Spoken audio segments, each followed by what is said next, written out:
మహాకుంభ మేళాకు హాజరై త్రివేణి సంగములో స్నానం చేశారు. ఈ సందర్భంగా అక్కడి ఏర్పాట్లు చాలా బాగున్నాయని కొనియాడారు.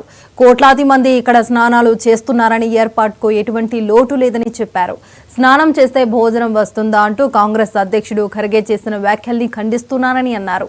హిందువుల మనోభావాలను దెబ్బతీసేలా మాట్లాడిన ఆయన క్షమాపణలు చెప్పానని డిమాండ్ చేశారు.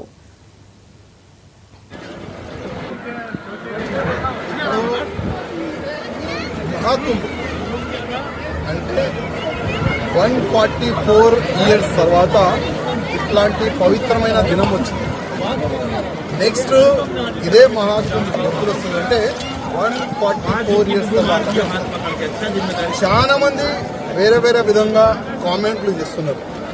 మహాకుంభలో కరెక్ట్ వ్యవస్థ లేదు, చాలా వరకు వేరే వేరే కామెంట్లు చేసే ఓలుకి నేను ఒక్కడే చెప్తాను. ఇవాళ నేను నా ఫ్యామిలీ ఎంబడి వస్తున్నాను. చూడండి, ఇది విఐపి ఘాట్ కూడా కాదు, normal ghat.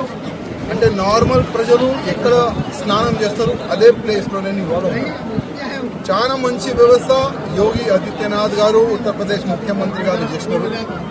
Crores of people, crores of హిందువులు వచ్చి ఇక్కడ స్నానం.